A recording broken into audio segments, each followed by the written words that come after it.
마태복음 11장 2절로 11절 말씀입니다. 제가 먼저 2절 읽습니다. 요한이 옥에서 그리스도께서 하신 일을 듣고 제자들을 보내어 예수께 여짜오되 오실 그이가 당신이오니이까 우리가 다른 이를 기다리오리이까. 예수께서 대답하여 이르시되 너희가 가서 듣고 보는 것을 요한에게 알리되 맹인이 보며 못 걷는 사람이 걸으며 나병 환자가 깨끗함을 받으며 못 듣는 자가 들으며 죽은 자가 살아나며 가난한 자에게 복음이 전파된다 하라. 누구든지 나로 말미암아 실족하지 아니하는 자는 복이 있도다 하시니라.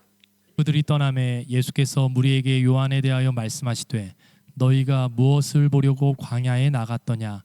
바람에 흔들리는 갈대냐? 그러면 너희가 무엇을 보려고 나갔더냐? 부드러운 옷 입은 사람이냐? 부드러운 옷을 입은 사람들은 왕궁에 있느니라. 그러면 너희가 어찌하여 나갔더냐? 선지자를 보기 위함이었더냐? 옳다, 내가 너희에게 이르노니 선지자보다 더 나은 자니라.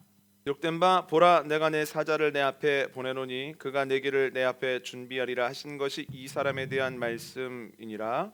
내가 진실로 너희에게 말하노니 여자가 낳은 자 중에 세례 요한보다 큰 이가 일어남이 없도다.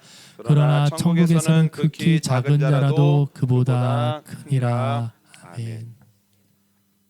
오늘은 세례 요한에 대해서 나누는 9월의 마지막 오후 예배입니다. 그동안의 말씀을 한번 정리해 보도록 하겠습니다. 첫 번째 주에는 세례 요한의 힘에 대해서 나눴습니다. 세례 요한은 한 번도 사역을 하면서 초자연적인 기적을 일으키지 않았습니다. 그럼에도 불구하고 세례 요한을 통해서 수많은 사람들이 회개하고 세례를 받고 제자리로 돌아옵니다.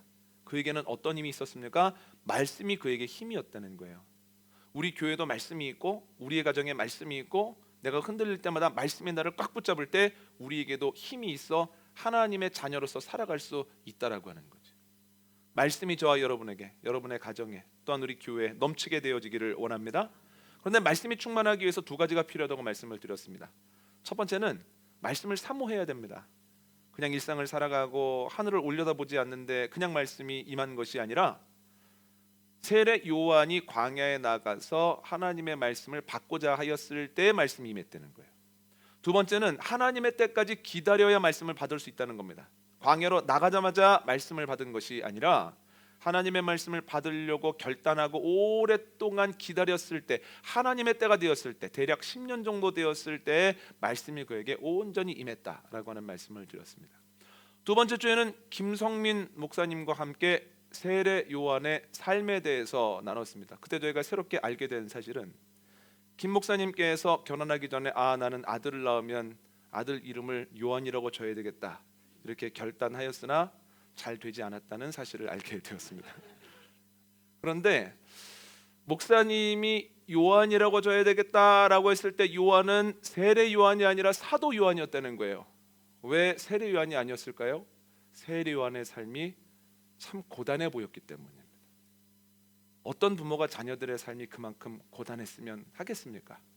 그럼에도 불구하고 분명한 것은 세례 요한의 삶은 인간적으로 보면 고단했지만 너무너무 가치 있는 삶이었다라는 거죠. 왜냐하면 그의 삶은 사명을 감당하는 삶이었기 때문입니다. 우리들에게 맡겨진 사명, 버거운 사명이 있습니까? 하나님께서 주시는 힘으로 잘 감당함으로 가치 있는 하루하루를 살아가는 저와 여러분 되었으면 좋겠습니다.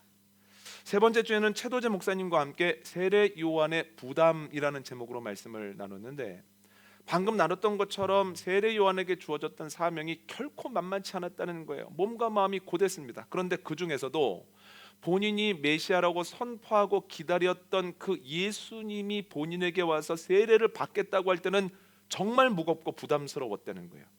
그런데 그가 감당해내죠. 어떻게 버거운 사명을 감당합니까? 첫 번째, 그 사명이 부담스럽고 무거웠을 때 하나님께 물어봤다는 거 확인했습니다. 정말 주님께서 주신 사명이 맞습니까? 이거 제게 해야 되는 건 맞습니까? 물어봤고, 두 번째는 하나님께로부터 그 용기를 공급받았다는 거예요. 내가 감히 어떻게 예수님한테 세례를 드려? 그러나 하나님께서 힘을 주셨을 때 이렇게 하는 것이 너에게도 나에게도 하나님 나라 확장에도 좋은 일이다. 예수님께서 말씀해 주시고 확증해 주셨을 때 세례 요한이 예수님께 세례를 베풀었다라고 하는 거죠. 우리들에게도 종종 인간적인 인격이나 어떤 개인적인 참을성이나 혹은 여러 가지 지식으로 이겨내기 힘든, 넘어서기 어려운 사명들이 있습니다. 그러나 그때마다 우리가 해야 될 게 무엇입니까? 확인입니다. 하나님, 이 사명이 맞죠? 맞는 거죠? 주님이 이 가정을 이루시고 우리 교회를 이루시고 저 사람을 만나게 하신 거죠? 첫 번째. 두 번째는 공급입니다. 주님께서 힘을 주실 때 넉넉하게 이긴다는 거죠. 확인하고 공급하는 가운데 어느새 이기는 역사가 저와 여러분에게 넘치게 되어지기를 원합니다. 이제 오늘 말씀입니다. 저희가 요즘 새벽에 열왕기와 나누고 있습니다. 열왕기라는 뜻은 왕들의 이야기라는 뜻입니다.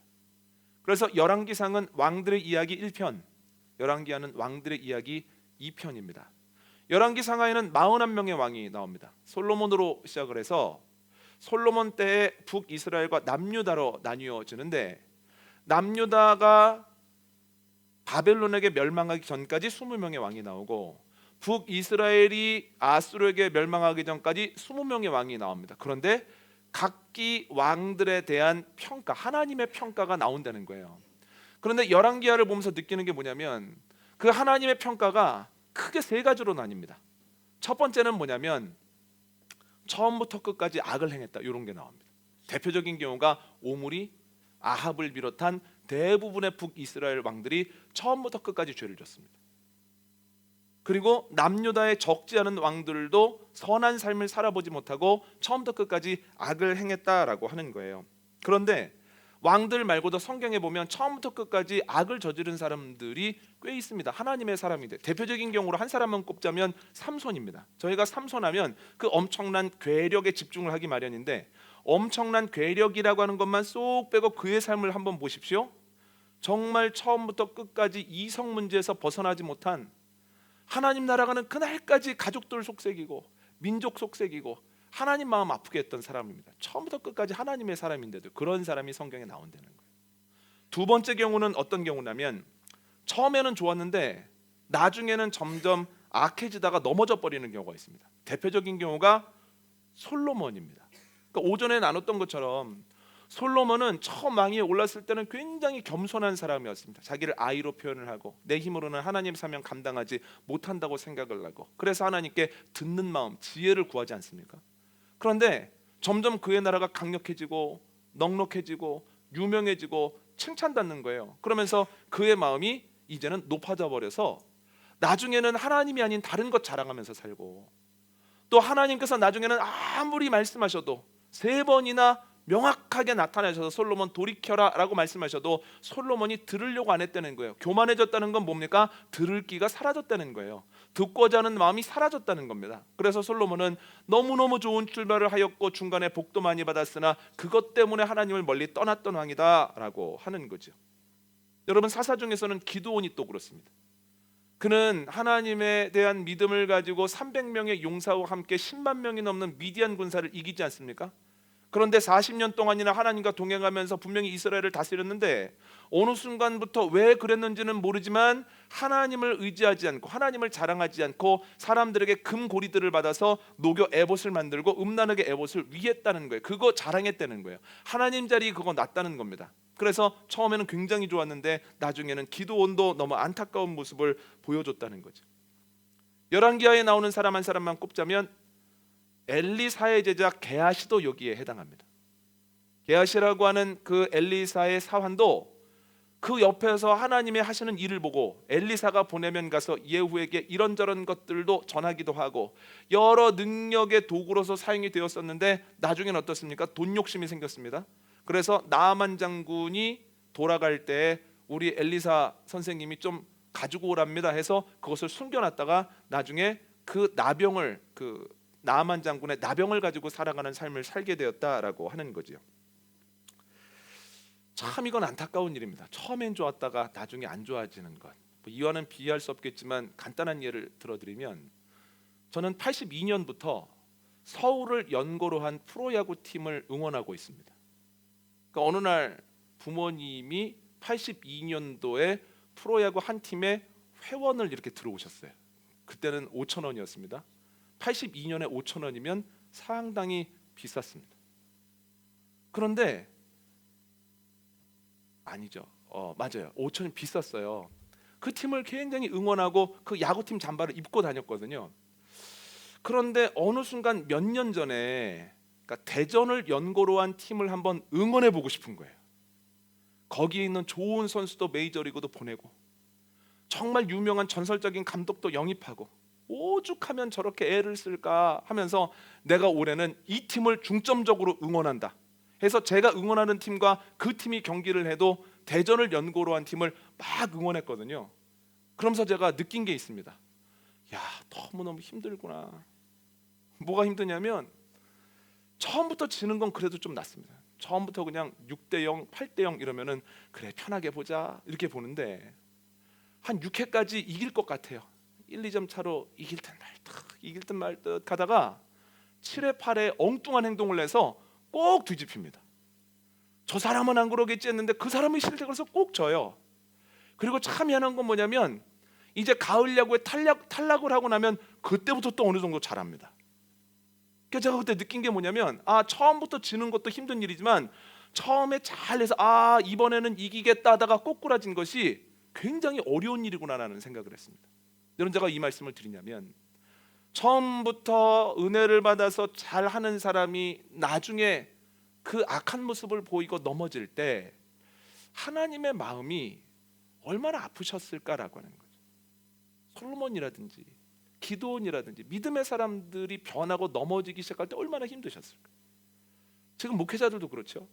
목회자들도 처음에는 복음을 얘기하고 힘차게 주님 바라보다가 나중엔 다른 것 바라보고 다른 것 의지하고 다른 것 자랑하면 하나님이 얼마나 마음이 아프실까. 저희 생명문교회 어떻습니까? 이제 11살짜리 아이 아닙니까? 4학년인데.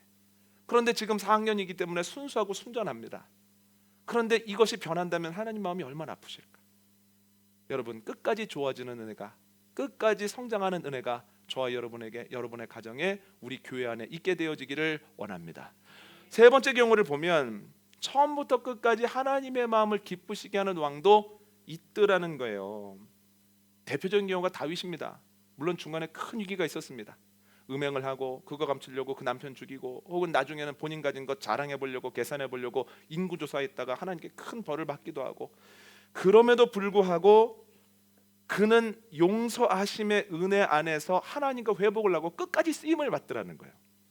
저는 다윗을 보면서 느끼는 게 뭐냐면 누군가 이런 얘기를 하더라고요. 오늘 야구 얘기를 많이 하는데 유현진 선수가 다른 건 몰라도 야구 IQ가 높다는 거예요. 야구 IQ가. 제가 이걸 다윗의 삶에 한번 적용해 보자면 신앙 IQ가 굉장히 높습니다. 다른 건 몰라도. 여러분 생각해 보십시오. 문제를 만나서 어려운 일을 만나서 이제 끝났구나, 다른 사람들은 낙심하고 다른 사람들 원망하기 시작할 때 다윗은 아니야, 지금 기도할 때야 그러고 기도해 버립니다. 그러면 하나님께 위로를 받고 다시 한번 일어서는 가운데 패배를 승리로 만들어가고 문제를 간증으로 만들어간다는 거예요. 신앙 IQ가 아주 뛰어난 사람 아닙니까? 여러분, 다른 사람들은 모두 하나님 주신 기회라고 얘기를 했습니다. 언제 그럴까요? 사울왕이 혼자 있었을 때. 하나님 주신 기회입니다.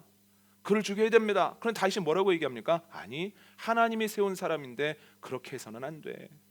만약에 하나님이 마음에 들어 하시지 않는다면 하나님께서 치시겠지. 내가 피를 봐서는 안 돼 하면서 옷자락만 잘랐는데 옷자락 자른 걸로도 되게 힘들어 하더라는 거예요. 그런데 어떻습니까? 그의 판단이 맞았다는 거예요. 그렇게 옷자락만 잘랐기 때문에 나중에 사람들이 네가 사울왕의 왕위를 빼앗았다라고 얘기를 해도 떳떳하게 아니라고 얘기할 수 있었다는 거예요. 신앙의 IQ가 굉장히 좋습니다. 그리고 가장 도드라지는 점이 뭐냐면 회개해야 될 때 팍 엎드립니다. 회개해야 될 때 뻗대다가 더 맞은 게 누굽니까? 사울입니다. 여러분, 저는 저희 부모님이 뭐라고 얘기를 하냐면 저는 매를 많이 안 맞았다 그래요. 그러면 자연스럽게 왜냐면 딱 어머님이 탁 눈빛이 탁 바뀌시면 확 엎드리는 거죠. 잘못했습니다 하고 팍 쓰러져 버리는 거예요. 그러면 거의 안 맞습니다. 한두 대 정도 맞고 맙니다. 그런데 딱 눈빛이 바뀌었는데 내가 그러면 그때부터는 그에 상응하는 어떤 대가를 치르게 되는 거예요. 제가 이 말씀을 드리냐면 다윗이 사울왕과 달랐던 게 뭐냐면 죄를 지어서 회개해야 될 때는 바짝 엎드려 버립니다.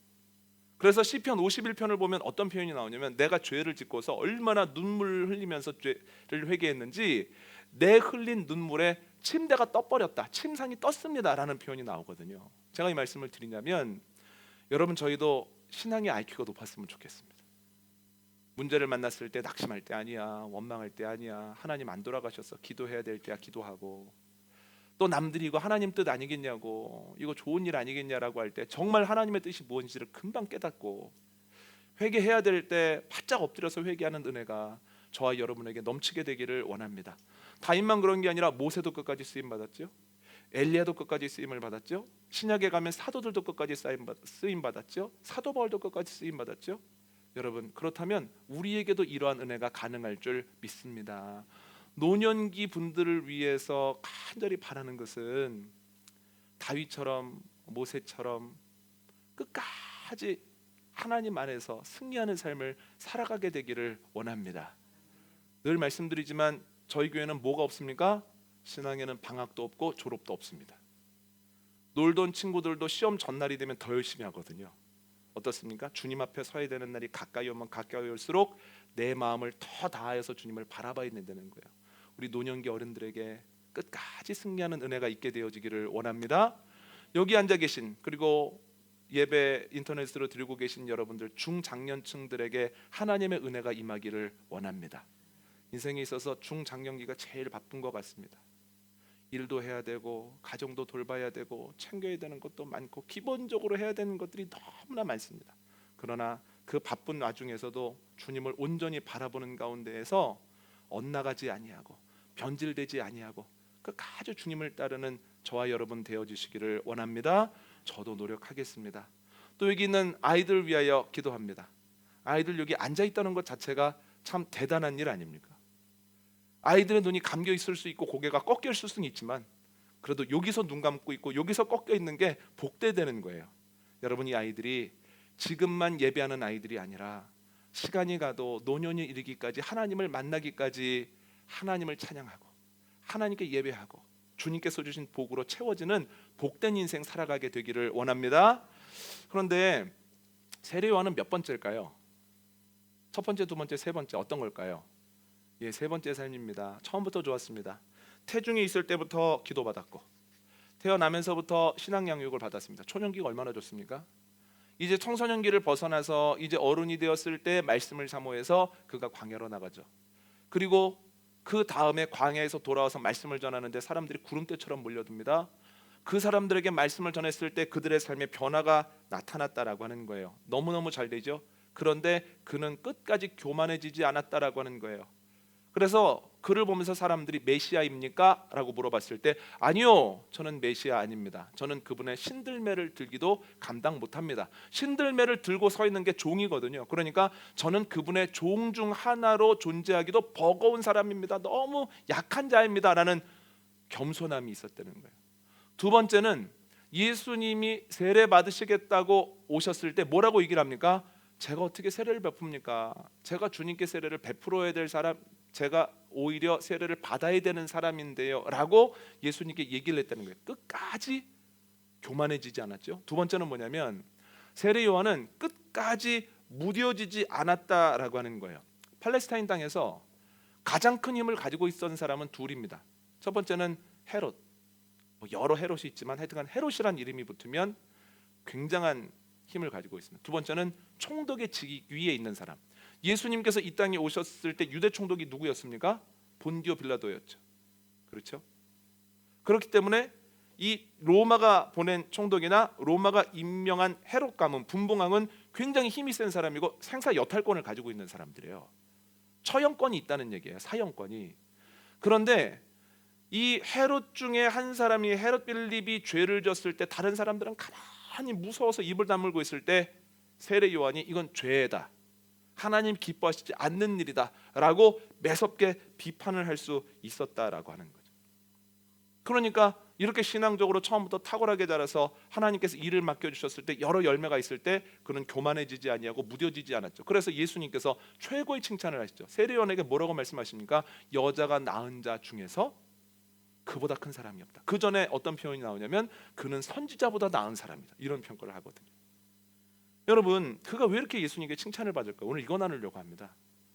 왜 이렇게 칭찬을 받을까요? 첫 번째는 모든 것을 안다고 착각하지 않았기 때문이에요. 오늘 본문을 보면 세례 요한이 예수님께 제자들을 보내서 묻습니다. 구약에서 약속하신 메시아가 당신입니까? 아니면 다른 사람 기다려야 합니까? 그런데 이렇게 물어보는 것 자체가 생각하면 생각할수록 어려운 일이라는 거예요.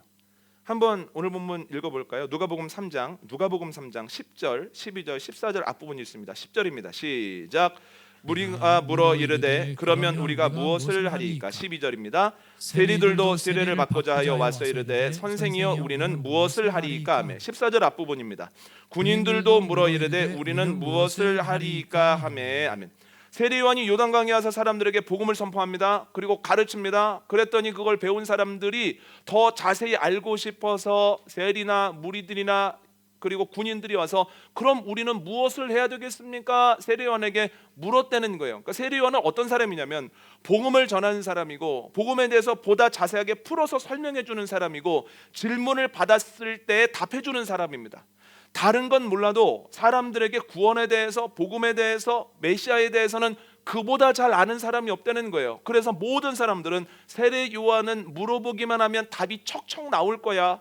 다른 사람들과의 대답이 다를 때는 세례 요한의 답변이 맞을 거야 라고 하는 확신이 사람들에게 있었다라고 하는 거예요.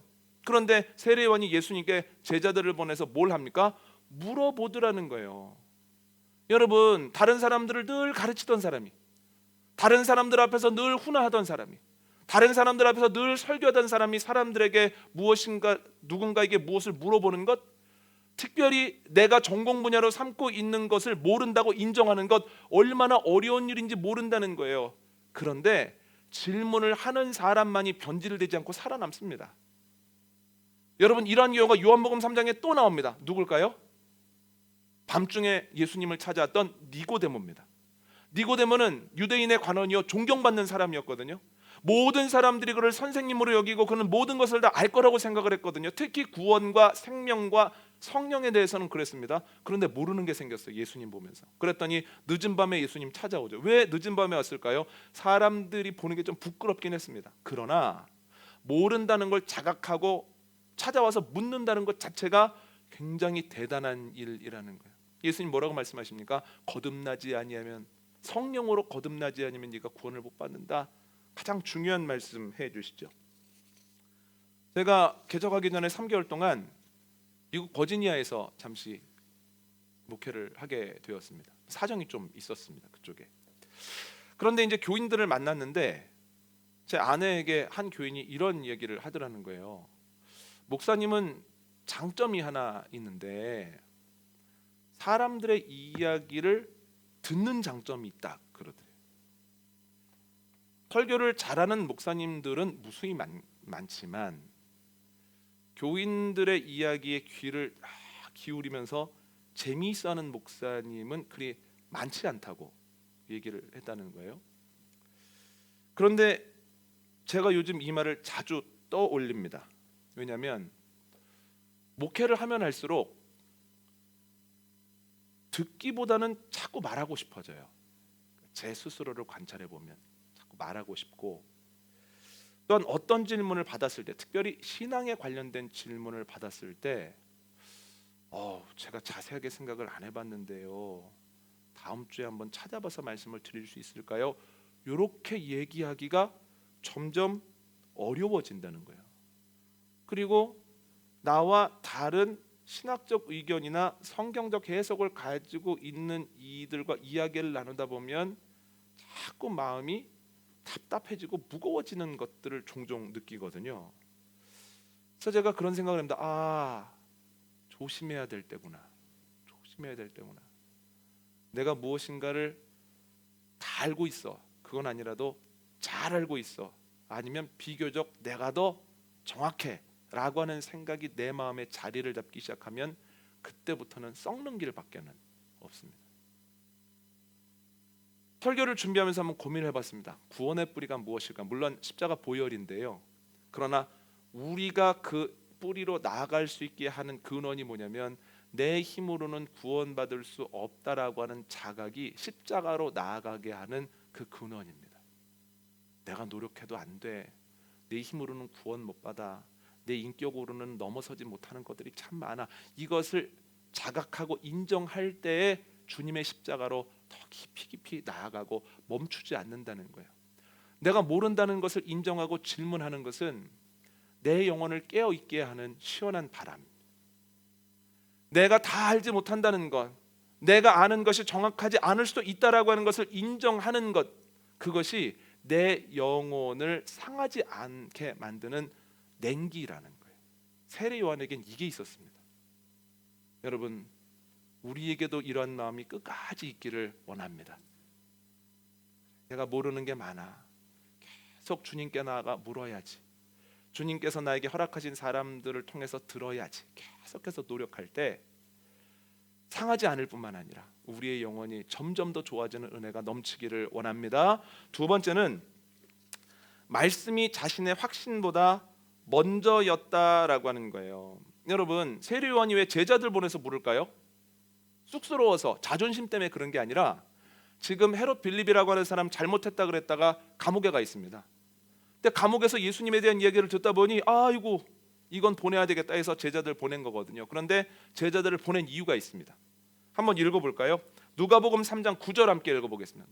누가복음 3장 9절입니다. 시작. 이미 도끼가 나무 뿌리에 놓였으니 좋은 열매 맺지 아니하는 나무마다 찍혀 불에 던져지리라. 아멘. 세례 요한은 메시아에 대한 말씀을 전하면서 메시아가 오면 사람들을 심판하고 사람들에게 불을 내릴 거라고 확신을 했습니다. 그래서 뭐라고 얘기를 하냐면 저희가 읽은 것처럼 너희가 회개하지 아니하면 메시아가 와서 나무를 찍어버리는 것처럼 너희를 찍어버릴 거다. 그런데 이미 도끼가 나무 뿌리에 놓여 있다. 얼마 안 남았다. 그러니 회개에 합당한 열매를 맺어라. 심판이 얼마 안 남았다. 이렇게 설교를 하거든요. 그렇게 믿었으니까요. 그런데 예수님께서 오셔서 하는 일들을 보니까 심판 이전에 사랑을 베푸는 거예요. 몬스터 사랑하라고 그러시는 거예요. 세리들을 용서하시는 거예요. 죄인들과 함께 식사도 하시는 거예요. 그러면서 깜짝 놀랐습니다. 내가 기다렸던 분이 아닌가? 아니면 내가 잘못 알고 있었던 건가? 해서 예수님께 물어봤다는 거예요. 제자들을 통해서. 그랬더니 예수님께서 뭐라고 말씀하십니까? 오늘 보면 4절 5절 한번 읽어볼까요? 시작. 예수께서 대답하여 이르시되 너희가 가서 듣고 보는 것을 요한에게 알리되 맹인이 보며 못 걷는 사람이 걸으며 나병 환자가 깨끗함을 받으며 못 듣는 자가 들으며 죽은 자가 살아나며 가난한 자에게 복음이 전파된다 하라. 아멘. 5절에 나오는 이 예수님의 사역은 이사야 선지자가 메시아가 오시면 하실 일들이다 하면서 이야기해 준 것들이에요. 다시 말하면 예수님은 세례 요한의 제자들에게 너 스승님에게 전해라. 이사야 선지자가 얘기한 그대로 행하고 있다라고 전해라. 그러면 그가 걸려 넘어지지 않을 것이다. 이렇게 얘기를 하거든요. 이게 무슨 뜻입니까? 세례 요한의 기대와 예수님의 하시는 일이 달랐지만 결국 그가 어디를 맞추겠습니까? 자기 생각을 말씀에 맞출 거라는 거예요. 여러분, 우리가 신앙생활을 하다 보면 목회하면서 여러 가지 경험들이 쌓이다 보면 때로는 말씀에 우선하여 갖게 된 내 확신도 있고 내 방법이 있습니다. 그러나 분명한 것이 있습니다. 기준은 내 경험이 아니라 하나님의 말씀입니다. 내 생각이 아니라 하나님의 명령입니다. 그래서 그 두 가지가 충돌할 때에는 내 생각을 말씀에 맞춰야 되는 겁니다. 하나님의 명령에 내 경험을 내려놔야 되는 겁니다. 세례 요한은 그게 있었다는 거예요. 말씀이 기준이었습니다. 여러분, 우리의 삶의 기준이 늘 말씀이기를 원합니다. 내 경험이 아니라 내 생각이 아니라 내 고집이 아니라 하나님의 말씀일 때 늘 새롭고 늘 새로워지는 은혜가 저와 여러분에게 넘치게 되기를 원합니다.